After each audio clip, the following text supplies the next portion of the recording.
restitution de l'étude végétaux sauvages d'origine locale en Pays de la Loire. Étude de faisabilité en fait, relative au développement de ces filières de végétaux sauvages d'origine locale, qui a été financée par le pôle biodiversité et littoral de la direction transition énergétique et environnement du Conseil régional donc, des Pays de la Loire et réalisée par Végépolis Vallée. Donc c'est une étude qui a démarré il y a 6 mois, au 1er février 2021, et nous allons donc aujourd'hui vous présenter les principaux points qui ressortent au terme de ces 6 mois de travaux engagés. Avant cela, je passe la parole à Maud Chapalin, donc, qui est chargée de mission au pôle biodiversité et littoral du Conseil régional des Pays de la Loire, pour quelques propos introductifs. Oui, merci Alexandre. Bonjour à tous, merci d'être présents aujourd'hui. Alors oui, moi je vais être assez rapide. Donc, comme l'a dit Alexandre, je fais partie du pôle biodiversité et littoral au sein du Conseil régional des Pays de la Loire. Et mon responsable Cyril Belloir est excusé aujourd'hui, il ne pourra pas être présent. Alors, un petit rappel pour le contexte de cette étude. Pourquoi on est arrivé à l'élaboration de cette étude? Il faut savoir qu'il y a eu plusieurs initiatives sur cette thématique, les végétaux sauvages d'origine locale, dans le cadre de la stratégie régionale de la biodiversité qui a été mise en place en 2018 et qui est en cours et qui se terminera en 2023.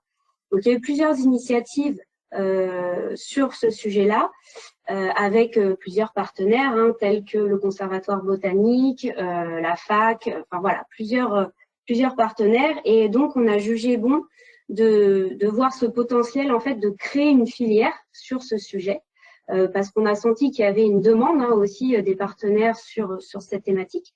Et donc, nous, on s'est dirigé automatiquement vers Végépolis, parce que Végépolis est un acteur phare sur le sujet du végétal en général, et ils ont pour mission aussi de soutenir, rassembler les acteurs du végétal pour faire naître des innovations et des créations de nouvelles filières. Donc, c'est automatiquement qu'on s'est tourné vers cette structure. Et donc, je vais laisser la parole à Marie-Pierre qui va vous toucher quelques mots sur Végépolis Vallée.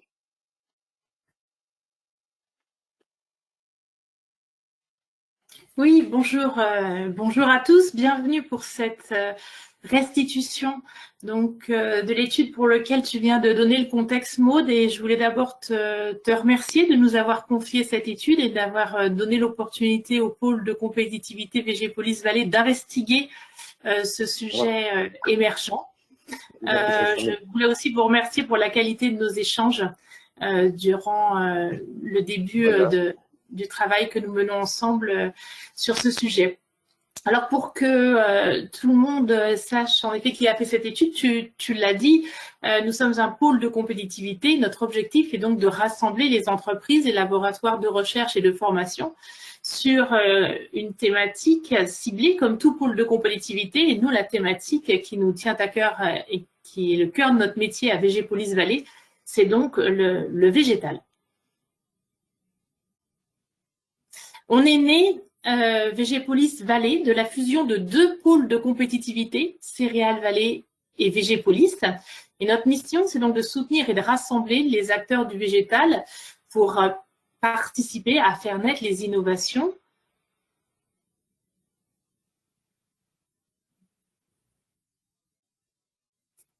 Ah, je te laisse. Ouais. Et alors, qui on retrouve au niveau des adhérents de Végépolis Vallée, ce sont l'ensemble des membres sur l'ensemble de la chaîne de valeur des différentes filières du végétal, de l'amont, on pourrait donc du gène, de la génétique, jusqu'à tous les usages que vous pouvez imaginer du végétal. Donc voilà la communauté que forment les adhérents du pôle. Et au niveau du pôle, on offre aux adhérents donc des services concernant l'innovation, le montage de projets portés par des entreprises, l'aide sur certains points à la croissance des entreprises, le lien à l'international, et puis beaucoup d'activités autour de mise en réseau et de communication sur les différentes filières du végétal et puis sur aussi nos différents membres. Enfin, il y a un dernier service qui existe également au niveau du pôle de compétitivité Végépolis Vallée, qui est le service VGUp, pour VGPolis, unité précompétitive. Là, on est chargé plus spécifiquement pour les régions Bretagne et Pays de la Loire de structurer des réseaux de recherche connectés aux besoins des acteurs économiques sur des sujets qui ont été identifiés en amont par les conseils régionaux de Bretagne et de Pays de la Loire. L'objectif, c'est de produire de la connaissance, donc pour anticiper et préparer l'avenir ensemble, préparer les mutations de demain. Donc voilà, très rapidement, qui nous sommes VGPolis Valais. Je sais que certains qui sont connectés ne nous connaissaient pas forcément et bien sûr, c'est avec plaisir qu'on pourra échanger davantage et vous présenter notre structure. Mais voilà, sans plus attendre, je vais passer maintenant la parole à Alexandre Plotot, qui a été la cheville ouvrière de la réalisation de cette étude, pour lequel je profite de remercier l'ensemble des acteurs qui y ont participé. Vous avez été nombreux à vous mobiliser pour nous aider à construire cette étude, à répondre à nos appels. Donc, du coup, voilà, je profite pour tous vous remercier et passer la parole à Alexandre pour la restitution. Merci, Alexandre. Merci Maud et merci Marie-Pierre pour ces propos introductifs pour le positionnement de la région et la présentation de cette structure VGPolis Valais, ce pôle de compétitivité.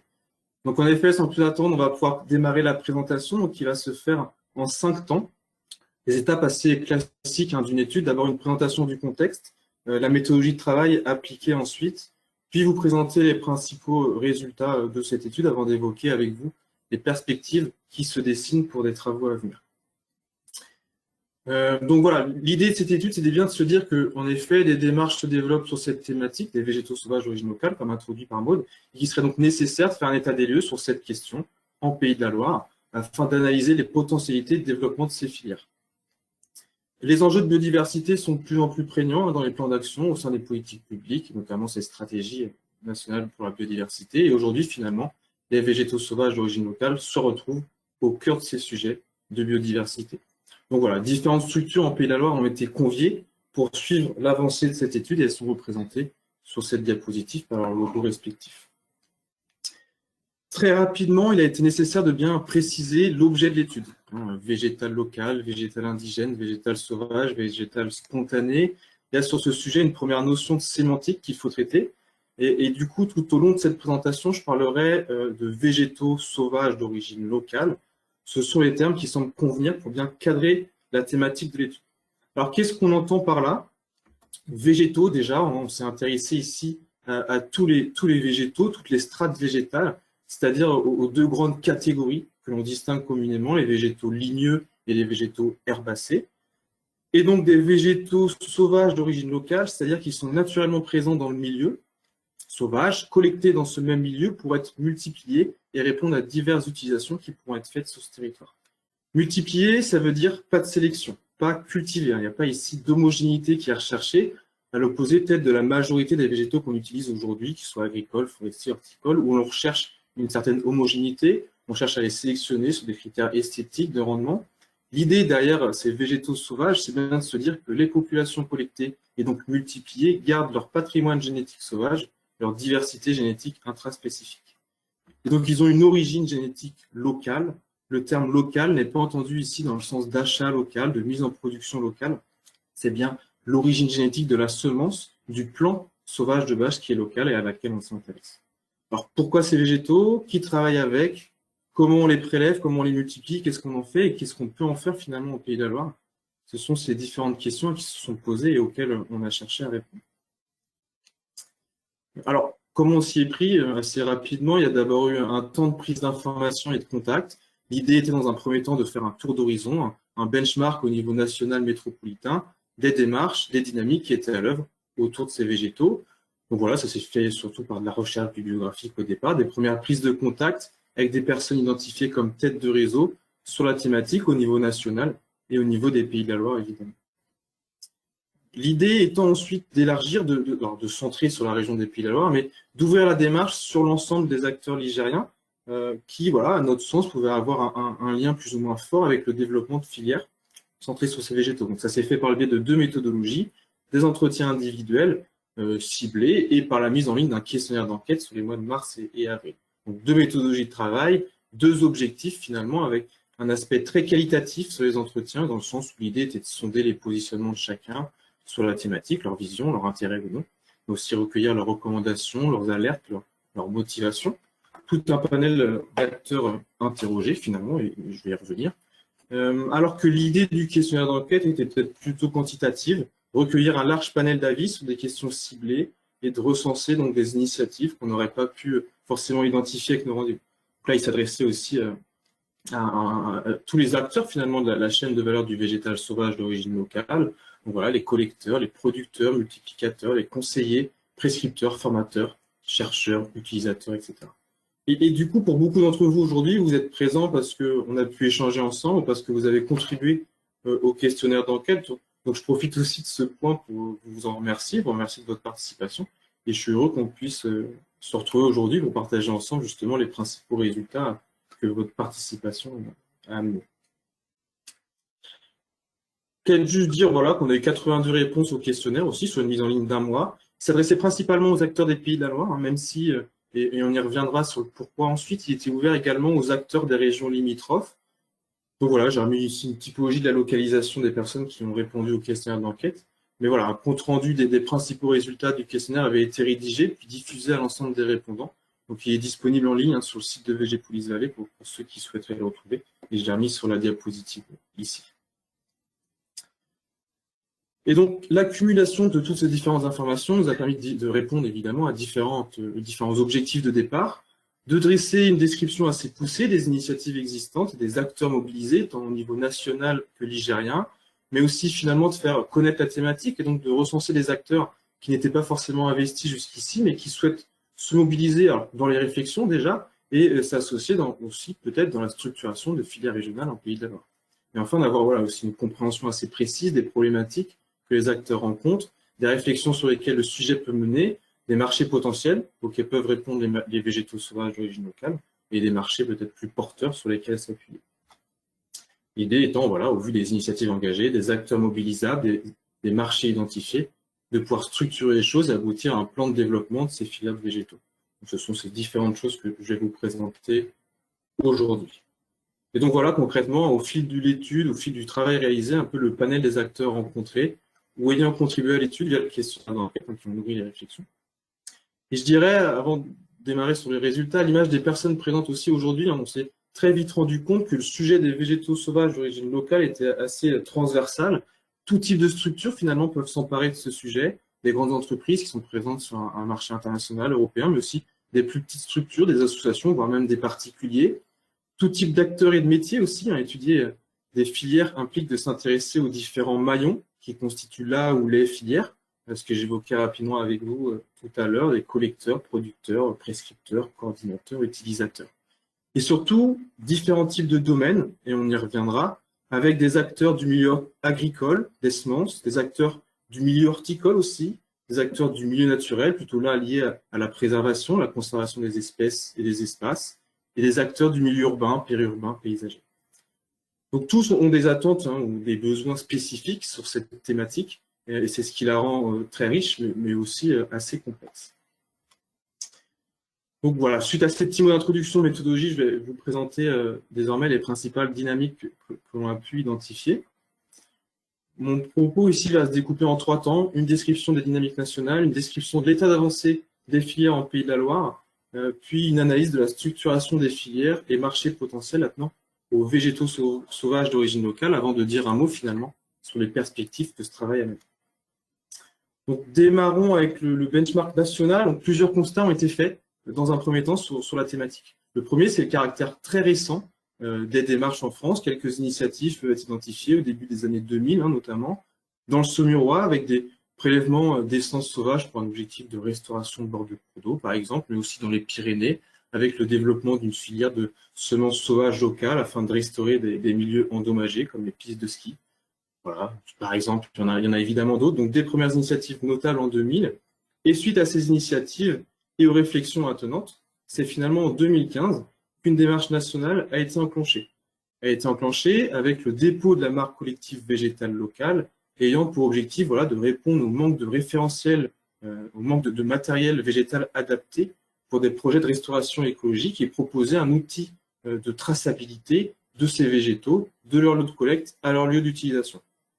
Sous ce constat, finalement, qu'aujourd'hui, la majorité des végétaux utilisés pour les projets visant la restauration des fonctionnalités écologiques des milieux étaient plutôt des végétaux d'origine génétique diverse, européenne notamment, ce qui posait certaines problématiques vis-à-vis de la qualité d'implantation, vis-à-vis de la qualité d'interaction biologique de ces végétaux avec la biodiversité locale, vis-à-vis aussi de risques, surtout d'hybridation de ces végétaux importés avec la flore sauvage. Alors, cette marque, elle est issue en fait de l'initiative de 3 structures nationales, donc la FAC Agroforesterie, le réseau des conservatoires botaniques nationaux et Plantécité, qui ont répondu à un appel à projet déployé en 2011 par le ministère de l'Écologie, dans le cadre de la stratégie nationale pour la biodiversité qu'on évoquait au début. Donc, plusieurs projets lauréats ont été retenus au sein de différentes régions administratives, mais une réponse plus globale a été apportée au niveau national à l'initiative de ces 3 structures donc, et a abouti en 2015 au dépôt de cette marque collective qui est passée sous la propriété de l'AFB, puis de l'OFB à sa création en 2020. Alors, le caractère local des semences, des semences et plants sauvages se réfère ici du coup à un découpage national en régions biogéographiques. Il y a 11 régions biogéographiques qui ont été caractérisées dans un souci de cohérence écologique en fonction du recoupement de plusieurs critères climatiques, pédologiques, géologiques. Un long travail voilà, de concertation scientifique finalement qui a abouti à ces délimitations régionales d'origine. Et au sein donc, de la région administrative Pays de la Loire, qui nous concerne plus particulièrement, on répertorie 3 de ces 11 régions d'origine, massif armoricain, bassin parisien sud et zone sud-ouest. Un autre point, c'est qu'aujourd'hui, tout un réseau d'animateurs régionaux est réparti en France par région d'origine, justement, des correspondants locaux qui peuvent accompagner les bénéficiaires de la marque, animer, aider au développement de cette démarche.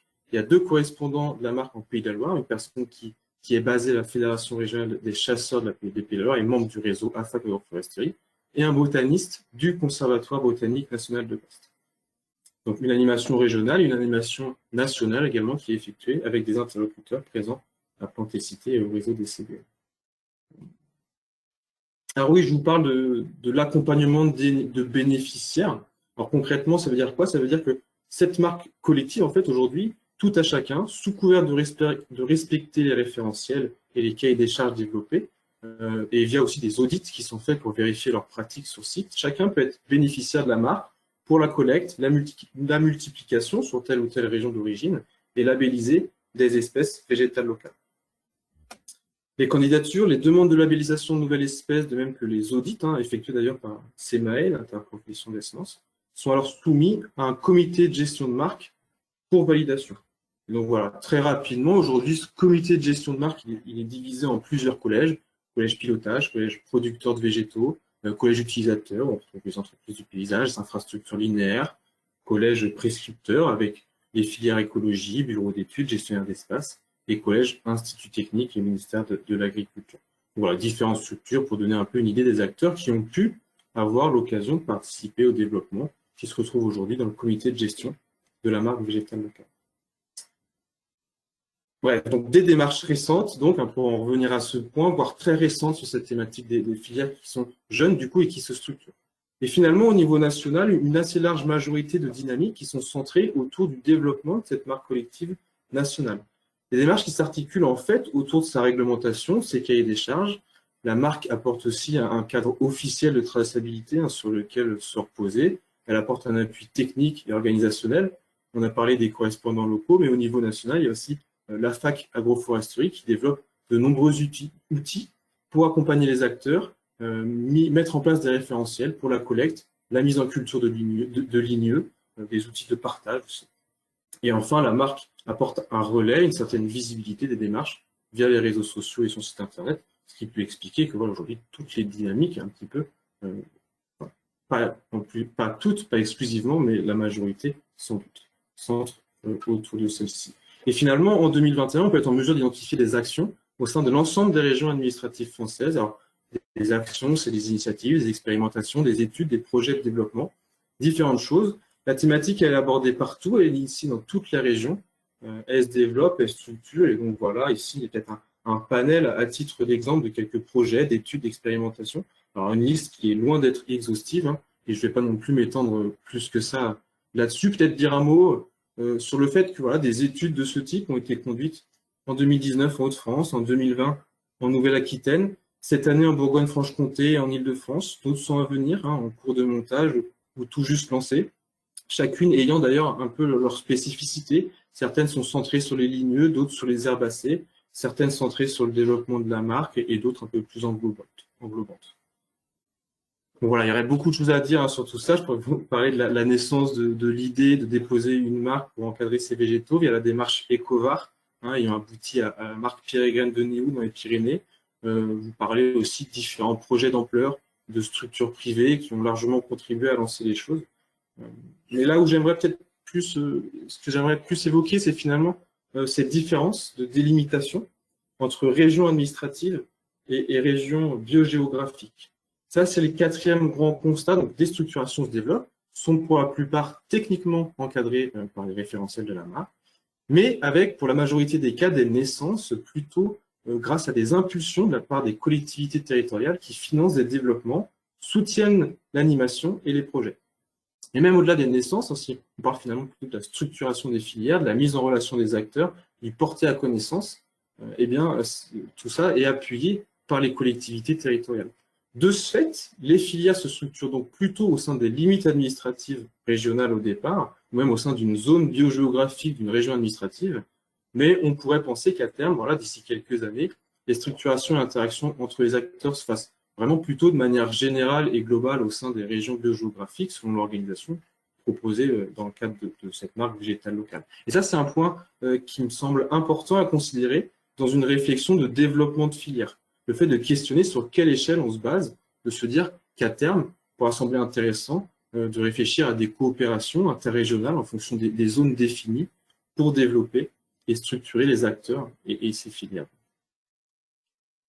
Et enfin, dernier constat, des développements de filières différents. Alors voilà, certaines régions sont plus avancées sur l'utilisation de semences herbacées pour la restauration de prairies en milieu plutôt montagnard, dans les Alpes, les Pyrénées. D'autres ont développé des structurations autour de la production de plantes messicoles en lien avec la déclinaison régionale du plan national d'action messicole pour lequel l'outil végétal local apporte des réponses de traçabilité, de conservation de la diversité génétique intraspécifique. D'autres encore se développent via plutôt l'usage de plants herbacées pour la nature en ville, c'est le cas des villes de Limoges, Bordeaux, en Nouvelle-Aquitaine, ou même des dynamiques qui sont présentes en Normandie, développées par l'Astrodor Seine-Manche et le lycée agricole Hortipole-Évreux. Et d'autres encore, et là peut-être la majorité d'ailleurs, hein, sont plutôt avancées sur des filières de ligneux par la plantation de haies bocagères notamment, avec le soutien de dispositifs structurants d'aide à la plantation, et on aura l'occasion d'y revenir. Et donc voilà, deux choses importantes à considérer sur ces différences, donc le matériel végétal de base et les usages finaux. Donc voilà, j'en finis avec mon état des lieux national. Je vous propose de passer maintenant sur les Pays de la Loire avec une description des dynamiques qui va se faire en deux temps ici. Un focus sur les avancées de la filière ligneux, végétale locale, et puis sur l'état d'avancement des acteurs ligériens sur les herbacées sauvages d'origine locale. On commence avec un petit historique de développement de la démarche pour la filière attenante aux végétaux ligneux. Avec le recensement, je l'ai évoqué tout à l'heure, d'une première initiative développée au sein de la communauté d'agglomération de Saumur-Val-de-Loire à partir de 2005, qui, voilà, en partenariat avec le CBN de Brest, la pépinière aussi forestière d'État de Guébéné-Penfaro, qui était impliquée, ont développé des premiers protocoles de prélèvement de graines et boutures, des tests de germination et d'élevage en vue d'effectuer des opérations de reboisement en bord de cours d'eau. Donc, ces travaux, en parallèle de différents autres projets, ont permis de fournir des premiers outils pour le développement de la marque collective notamment.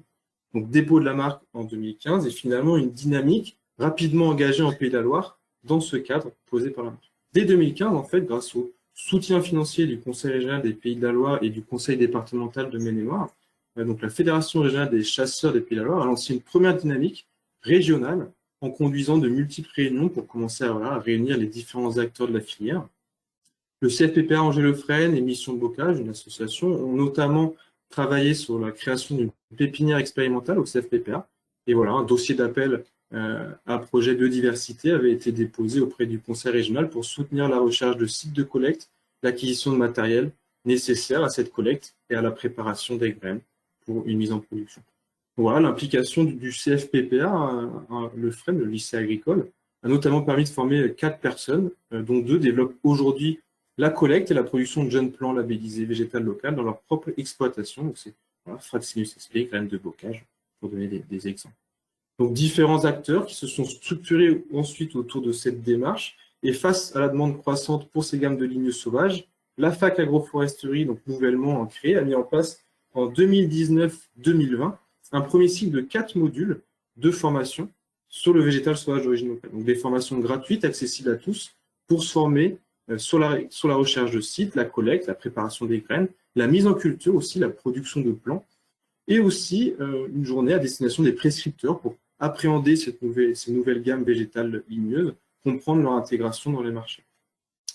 Donc voilà, ces formations ont fait intervenir différents acteurs ligériens. Elles continuent aujourd'hui en 2021 pour la 3e année consécutive. Et il faut dire aussi que ces acteurs ligériens qui ont développé ceci ont été assez précurseurs sur ces travaux de formation et qu'aujourd'hui, plusieurs régions s'inspirent de cette organisation pour les mettre en place au sein de leur région.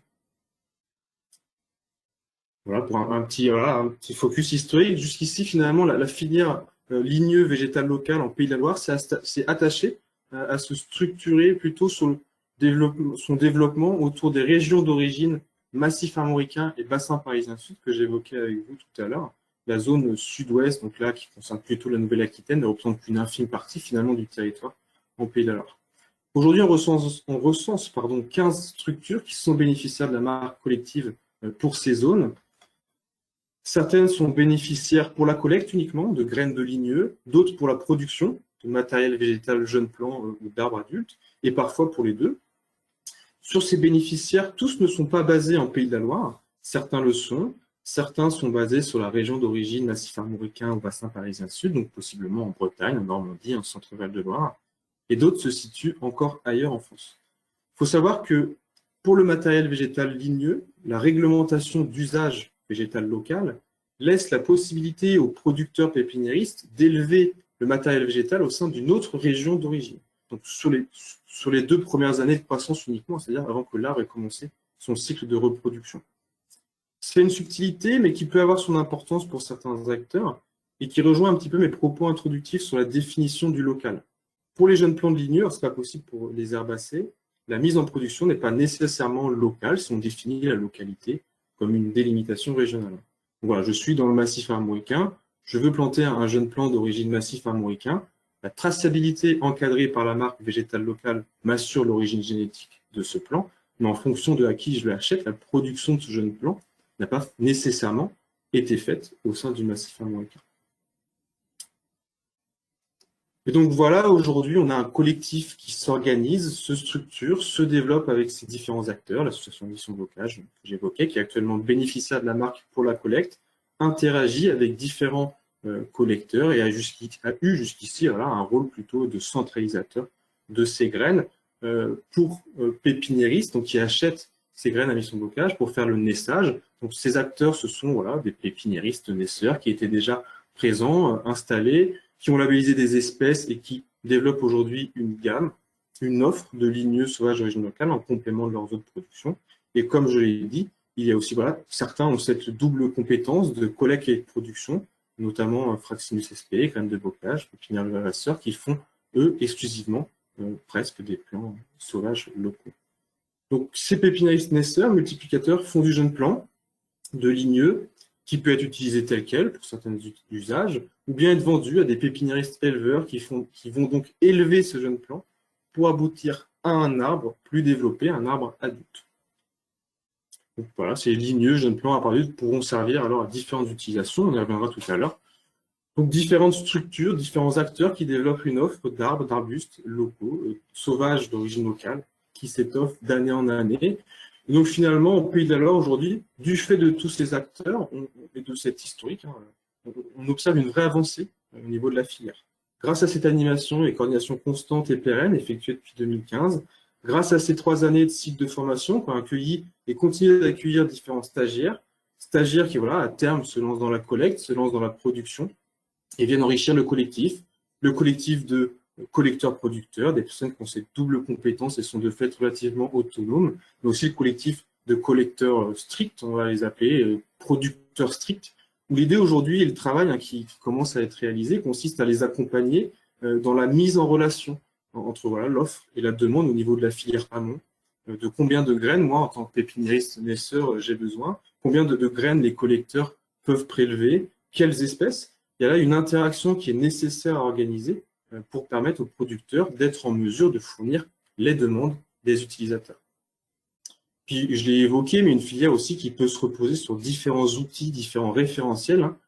Plusieurs années de pratique, finalement, permettent aujourd'hui d'avoir des retours d'expérience qui sont centralisés auprès de ce collectif que représente la fac agroforesterie, et donc qui développe des outils et qui, très récemment aussi, ont été mis à disposition pour accompagner ces acteurs. Différentes choses, finalement, qui font qu'aujourd'hui, on peut recenser différents projets de labellisation, d'implication, de la part de différents autres acteurs ligériens que je ne cite pas aujourd'hui.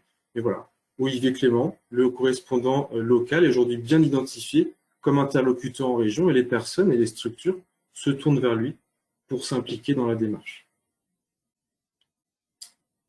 C'est de fait assez différent concernant le volet herbacée.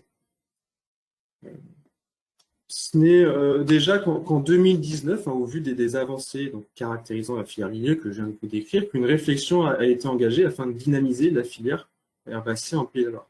Notamment une première rencontre qui a été organisée par les relais régionaux végétal local en 2019.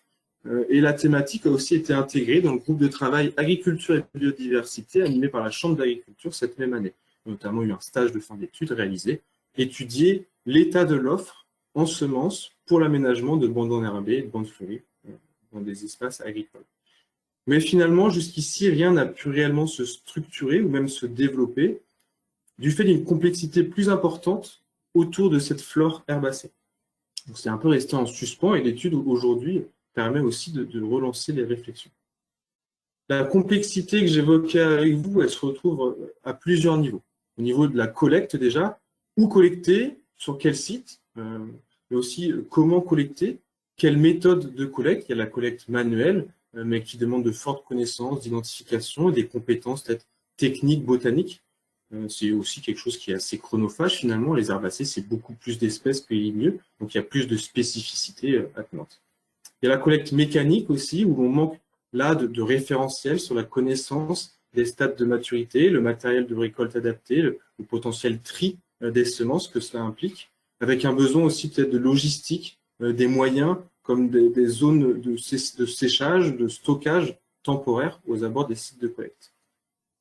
Donc des premiers freins ici, des freins aussi au niveau de la multiplication, avec une méconnaissance, une forte variabilité des taux de germination des semences sauvages, une méconnaissance également des itinéraires techniques de production de ces semences sauvages, quelle date de semis, quelle densité, quel matériel, quel réglage, et surtout quel coût de production avec cette étape avant de collecte. Quel acteur aussi, avec aujourd'hui un manque de producteurs investis dans la démarche, du fait de ces nombreuses incertitudes, peut-être aussi du fait d'une méconnaissance de l'intérêt de la démarche. Frein au niveau de l'utilisation, enfin, avec une écologie très marquée des espèces herbacées, une sensibilité pédoclimatique accrue par rapport aux ligneux, une variabilité des taux de germination, qu'on retrouve là aussi comme frein, et surtout finalement un questionnement de fond sur la réalité de la demande de la part des producteurs. Qui veut finalement ces semences sauvages? Est-ce qu'il y a une réelle demande? Donc beaucoup de variabilité, d'incertitude, et finalement lié et du manque de référentiel qui freine ce développement de filière. Néanmoins, il y a des structures qui s'impliquent, notamment en labellisant des espèces herbacées au sein des régions biogéographiques dans le cadre de la marque végétale locale, on y revient. À ce jour, il y a 4 acteurs qui ont labellisé des gammes de semences végétales locales dans au moins une des 3 zones biogéographiques présentes en Pays de la Loire, et donc ont le droit d'usage aujourd'hui de la marque. Ningesser Semences, entreprise semencière qui est basée en Alsace, qui a notamment développé son activité au sein de la zone nord-est, mais qui a labellisé des espèces aussi en massif armoricain, bassin parisien sud. On retrouve le CEPANT, donc une association loi 1901 basée en centre-Val de Loire et qui produit des espèces messicoles ici dans un but conservatoire en lien avec le plan national d'action messicole. Econsis BV, une entreprise semencière d'Anjou qui a labellisé 53 espèces pour la zone bassin parisien sud. Et Semences Nature, enfin, une entreprise donc semencière assez récente qui s'est créée pour proposer des semences sauvages d'origine locale pour restaurer la biodiversité dans les milieux. Donc, cette entreprise développe son activité aujourd'hui uniquement autour de la production de semences sauvages et est donc assez précurseur sur ces aspects. Donc voilà, quelques acteurs avec des labellisations d'espèces dans le cadre de cette marque, quelques productions, mais relativement faibles aujourd'hui, compte tenu de tous ces freins qui ont été évoqués. Ce travail de recensement des initiatives, il a permis aussi de mettre en lumière d'autres actions en faveur des végétaux herbacés sauvages d'origine locale, qui ne s'effectuent pas nécessairement dans le cadre proposé par la marque végétale locale. On recense l'entreprise Angevine Novaflore, spécialisée dans la production de semences florales, des agriculteurs de Sivam aussi, avec des actions initiées dans le Maine-et-Loire. Alors là, il s'agit d'un groupe d'éleveurs soucieux de récolter des semences issues de prairies naturelles pour les utiliser au sein de leur exploitation.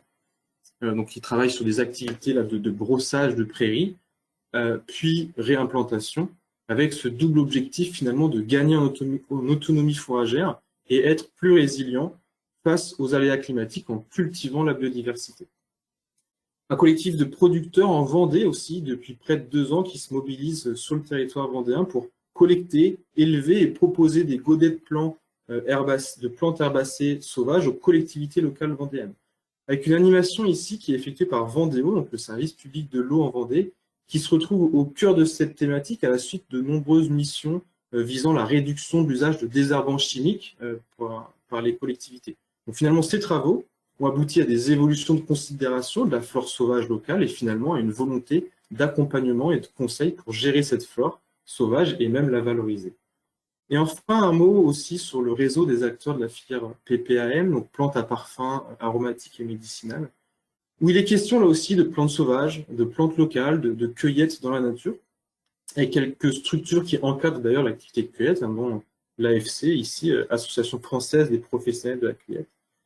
Mais des subtilités néanmoins ici, on n'est pas exactement sur le même matériel végétal de base ciblé, alors que les acteurs végétaux locaux, ceux que j'ai évoqués ici, vont plutôt rechercher la graine pour un objectif de végétalisation. Les acteurs PPAM, c'est plutôt les fleurs, les feuilles, la tige. Les usages sont de fait pas les mêmes entre des projets de semis ou de plantation, de restauration de biodiversité, et ces finalités de production végétale pour des usages plutôt alimentaires, de parfumerie, cosmétiques, pharmaceutiques, etc. Néanmoins, ce peut aussi être des acteurs intéressés et mobilisables. Voilà, donc voilà, une fois que je vous ai dit tout ça, finalement, j'ai présenté un état des lieux des acteurs investis sur la thématique générale, des végétaux sauvages d'origine locale en Pays de la Loire et alentours, avec Massif armoricain, bassin parisien sud. Et avec ce schéma qui reprend, essaye de structurer un petit peu les choses, on retrouve ce dont je vous ai parlé sur la filière des ligneux et sur les initiatives sur les herbacées. Alors, je ne vous ai pas parlé de tout, je ne vous ai pas parlé par exemple du Grecia, groupe d'études des invertébrés armoricains, qui anime aujourd'hui la déclinaison du plan national d'action pollinisateur en région de Pays de la Loire. PNA qui stipule dans ses objectifs de conservation des insectes pollinisateurs sauvages la nécessité de favoriser les végétaux sauvages d'origine locale dans les projets d'aménagement ayant cet objectif de biodiversité. Je ne vais pas parler non plus du PNR Loire-Anjou-Touraine, du CEN des Pays de la Loire, des structures CPIE présentes en Pays de la Loire qui, par des utilisations ponctuelles, de la sensibilisation, de l'accompagnement et du suivi technique pour certains CPE, peuvent accompagner les collectivités dans des démarches valorisant des végétaux sauvages d'origine locale. De même que les CAUE, un cabinet d'architectes et d'urbanisme, impliqués également dans la sensibilisation, la pédagogie auprès des collectivités, du grand public, sur ces questions de flore sauvage et de biodiversité. Nombreux bureaux d'études, on y reviendra, et finalement aussi une thématique autour des plantes hélophytes, plantes de milieu aquatique, qui peut être aussi un sujet, une filière à aborder dans le cadre des végétaux sauvages d'origine locale, et une entreprise en Loire-Atlantique qui se positionne d'ailleurs sur ce marché. Bien, donc voilà, pour faire le bilan un petit peu de ces acteurs, je ne m'attarde pas, j'ai encore quelques petites choses à vous dire. Un dernier point d'explication, notamment sur la structuration de ces différentes filières et l'identification des marchés potentiels auxquels elles répondent. Il peut y avoir, je pense, plusieurs manières de décrire des filières. On peut les différencier sur plusieurs aspects en fonction de différents critères. Tout au long de l'étude, moi j'ai pris pour habitude de distinguer le volet ligneux et le volet herbacé sous la justification que les acteurs, les méthodes de collecte et de multiplication, de même que les avancées, différaient grandement au sein notamment de la région. Il apparaît cependant que cette dichotomie ligneux herbacé n'est peut-être pas suffisante pour bien comprendre le développement des interactions des acteurs vis-à-vis de ces végétaux et qu'une caractérisation en fonction des usages identifiés pour ces végétaux est aussi nécessaire. D'abord, plusieurs méthodes de production peuvent permettre d'aboutir à différentes gammes de plantes herbacées. Si on prend l'exemple des herbacées. Si on effectue un brossage mécanique de prairies ou de pelouses, on obtient un mélange prairial d'espèces assez conséquent, mais non maîtrisé, dans le sens où le mélange contient les espèces présentes dans la prairie. Si en revanche on a besoin de mélanges plus spécifiques, de semences d'une espèce en particulier, l'idée ici serait plutôt d'aller collecter manuellement cette espèce, puis nécessairement de la multiplier pour aboutir à un lot de semences conséquents. Alors on peut, dans un premier temps, les pré-multiplier pour augmenter le lot de semences de base issues de la collecte, puis les multiplier à plus grande échelle pour aboutir à une quantité de semences plus conséquente. Mais voilà, les méthodes sont un peu différentes. Et enfin, on peut aussi avoir un besoin de plants d'herbacées plutôt que de semences. Des herbacées qui sont mis en germination, élevés, puis vendus sous forme de godets. Donc là, c'est peut-être actuellement plutôt les pratiques, par exemple, du collectif vendéen dont je vous parlais tout à l'heure. Différentes méthodes de production qui aboutissent à différentes gammes végétales et qui répondent de fait à différents usages. Le brossage de graines en mélange va plutôt servir à la restauration écologique de milieux, être utilisé pour des pratiques de génie écologique. On brosse les prairies naturelles, on a un mélange tout fait de semences qu'on peut utiliser presque tel quel pour réensemencer d'autres prairies, des lieux dégradés. Les collectes manuelles, plus minutieuses et plus précises en termes d'espèces désirées, suite à une multiplication et un lot conséquent de semences, répondent plutôt à un usage de mise en place de bandes enherbées, par exemple, où on va chercher certaines espèces et pas d'autres, ou même de conservation d'espèces messicoles, par exemple, identifiées et précises. Ou alors ces collectes aussi répondent par la mise en germination et l'élevage de plants herbacés à des usages qui ne nécessitent pas de grandes quantités de semences, mais plutôt des plants. Et là, on répond plutôt au marché du florissement communal, des aménagements visant à favoriser la biodiversité dans les espaces paysagers. C'est schématique, on peut imaginer des chevauchements, bien sûr, mais l'idée de base serait plutôt celle-ci. Pour les ligneux également, donc, on peut caractériser les choses en fonction des usages. Les jeunes plants peuvent être destinés à des projets d'agroforesterie, avec notamment la plantation de haies bocagères, ou encore être utilisés pour faire de la restauration de bosquets, de bords de cours d'eau, de bassins versants, sais-je encore. Ou ils peuvent être aussi potentiellement utilisés dans les espaces périurbains, admettons, avec une nécessité ici de disposer de sujets plus gros néanmoins, d'arbres adultes plutôt que de jeunes plants, notamment à cause du vandalisme au milieu naturel et périurbain, en milieu urbain, et périurbain, accru avec des plantations d'arbres peu développés. Trois grandes catégories d'usage, finalement, si on libère un peu de la pensée, cette distinction entre ligneux et herbacés. Trois catégories d'usage, trois types de marchés potentiels pour ces végétaux sauvages d'origine locale en général. L'aménagement d'espaces ayant des fonctionnalités écologiques au niveau plutôt des milieux périurbains, paysagers. L'agroforesterie, l'agroécologie, donc là qui concerne plutôt les milieux agricoles. Et le marché de la restauration écologique, le génie écologique, les aménagements de restauration de la biodiversité dans les milieux naturels, semi-naturels et agricoles. Voilà donc pour une description de la compréhension de ces marchés et filières potentielles de végétaux sauvages d'origine locale. On a désormais, je pense, une bonne vision des acteurs ligériens impliqués, une meilleure compréhension des filières. Et je vais terminer cette présentation en ouvrant sur les perspectives sur lesquelles cela nous emmène. Sur le volet agroforesterie, la mise en place de haies bocagères a été assez clairement contribué au développement et à la structuration de la filière végétale locale ligneux en Pays de la Loire. C'est le marché ligérien qui est le plus porteur actuellement et qu'il convient de renforcer. Alors, il y a des dispositifs de financement pour la plantation de haies bocagères qui stimulent la filière végétale locale en Pays de la Loire, mais pas que. Alors, il y a un dispositif, par exemple, privé au niveau national avec le Fonds pour l'arbre. Anciennement au programme Plantons en France, par exemple, qui propose une aide à la plantation avec des bonus d'aide pour les plants marqués végétal local. Au niveau public, et donc là en Pays de la Loire, on le voit aussi avec l'appel à projet Ligerbocage et agroforesterie qui a démarré cette année, où l'utilisation de plants marqués végétal local et ou issus du matériel forestier de reproduction est obligatoire à hauteur de 50% minimum en fonction de la disponibilité.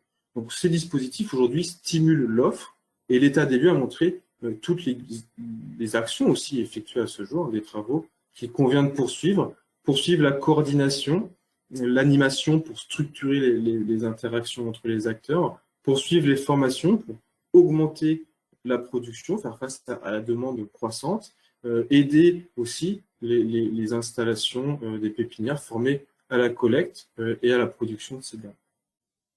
Un contact en région, donc Olivier Clément, un correspondant local végétal local au sein du massif armoricain. Si vous souhaitez en savoir plus sur cet aspect, vous impliquez. Beaucoup plus de choses finalement à travailler, peut-être surtout au niveau de la filière des herbacées sauvages. Agroforesterie est porteuse pour la filière ligneux, mais l'agroécologie semble être tout autant pour la filière herbacée. Concernant l'usage agroécologique, on observe un fort intérêt pour l'utilisation de semences herbacées sauvages d'origine locale pour des jachères fleuries, des bandes enherbées, des bandes fleuries. Mais le constat se porte aussi sur les nombreux freins, à la fois techniques, économiques, organisationnels, de collecte, levée de dormance, itinéraire technique de multiplication. Ce qui apparaît assez clairement, c'est que pour développer les choses, il est du coup nécessaire de mettre en place des lieux de démonstration, des lieux d'expérimentation.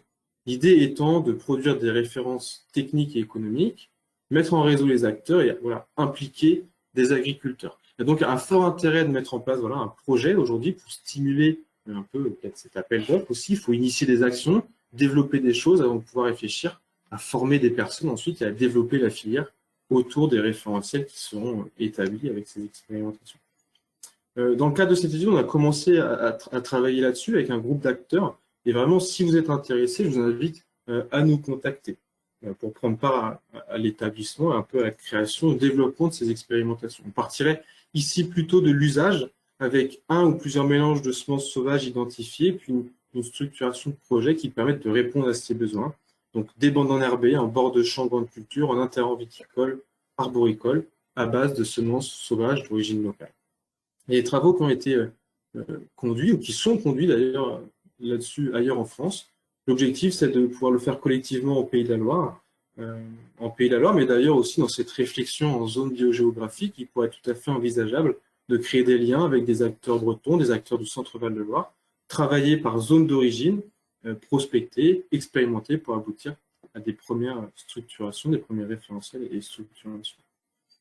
Autre sujet, autre groupe de travail concernant plutôt une pratique ici, le brossage mécanique de prairies, de milieux prairiaux, en milieu naturel, semi-naturel, voire agricole. Il y a aussi des opportunités de développement. Ici, c'est un axe très important pour développer ces filières de végétaux sauvages d'origine locale. Et peut-être, j'ai envie de dire plus simple, car il n'y a pas forcément un besoin de passer par de la multiplication. On a un acteur qui est très dynamique et impliqué sur l'activité de brossage de prairies naturelles, semences nature, avec des compétences et des connaissances assez fortes, mais des besoins techniques, logistiques et financiers pour se déployer sur le massif armoricain et bassin parisien sud, mais aussi finalement un manque de retour d'expérience peut-être sur la qualité de reprise des semis, un non-suivi aujourd'hui qui pourrait être intéressant à mettre en place. De nombreuses choses donc, qui sont à construire ici, avec des applications qui peuvent être faites sur plusieurs choses, dans un cadre agricole. J'ai parlé tout à l'heure des CIVAM aussi, qui expérimentaient le brossage, qui travaillent là-dessus en Pays de la Loire, des groupes d'agriculteurs de la Chambre d'agriculture des Pays de la Loire, qui pourraient être intéressés aussi de s'impliquer, et peut-être dans un cadre plutôt attenant au milieu naturel, avec de nombreux bureaux d'études qui sont mobilisables aussi, qui ont répondu au questionnaire d'enquête. Par rapport à ça, de ce type de génie écologique, marché de génie écologique, j'entends notamment que la tendance, elle est à la prescription de végétaux sauvages d'origine locale pour ces aménagements de compensation écologique, de génie écologique.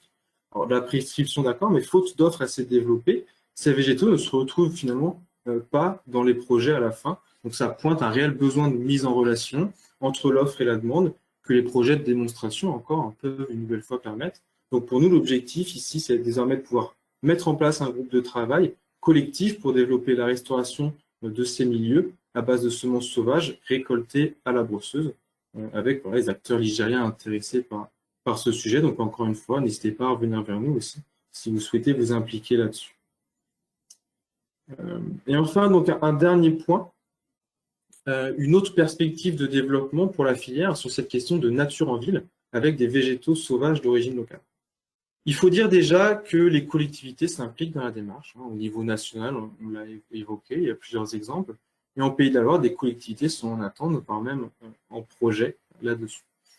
Il faut dire aussi que la région des Pays de la Loire regroupe un fort réseau d'acteurs de la filière horticole et paysage qui ont développé un savoir-faire certain de production horticole ornementale et d'utilisation dans divers aménagements. La thématique, voilà, le développement de ces filières de végétaux sauvages d'origine locale répond plutôt à des projets de restauration du naturel au départ, mais s'étend désormais au milieu périurbain, au milieu paysager. Secteurs sur lesquels voilà, les acteurs de la filière économique horticole ornementale sont présents. Dès lors, je pense qu'il convient de faire attention ici à ne pas avoir des approches trop clivées par secteur. Alors certes, la mobilisation de la flore sauvage apporte un plus en termes de biodiversité, mais ça ne veut pas dire non plus que les aménagements qui n'utilisent pas de végétaux sauvages d'origine locale ne sont pas pour autant écologiques. Et là, je pense qu'il semble important d'avoir des réflexions collectives sur l'intégration des végétaux sauvages en ville, de traiter ensemble voilà, de ces complémentarités entre ces filières, de l'opportunité aussi des acteurs de la filière horticole ligérienne de s'emparer du sujet.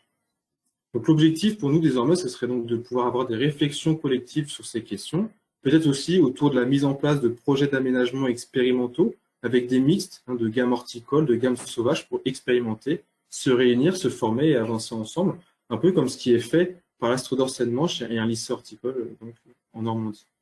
On a aussi l'exemple du collectif vendéen qui peut apporter un certain retour d'expérience. Plantécité peut apporter une vision nationale des projets en développement et un aspect aussi formation possiblement très présent sur ce sujet, formation des techniciens communaux, sensibilisation auprès du grand public notamment, que peut aussi apporter les CAUE par exemple, et CPIE aussi. Voilà à peu près, je vais m'arrêter là, je regarde là où on est dans les temps, donc finir sur cette diapositive, conclure simplement en disant que ce développement de filière donc basé sur les végétaux sauvages d'origine locale soulève de forts enjeux, hein, c'est une thématique qui est en plein essor et encore en évolution. Elle est jeune, les filières sont jeunes, voire très jeunes pour les herbacées.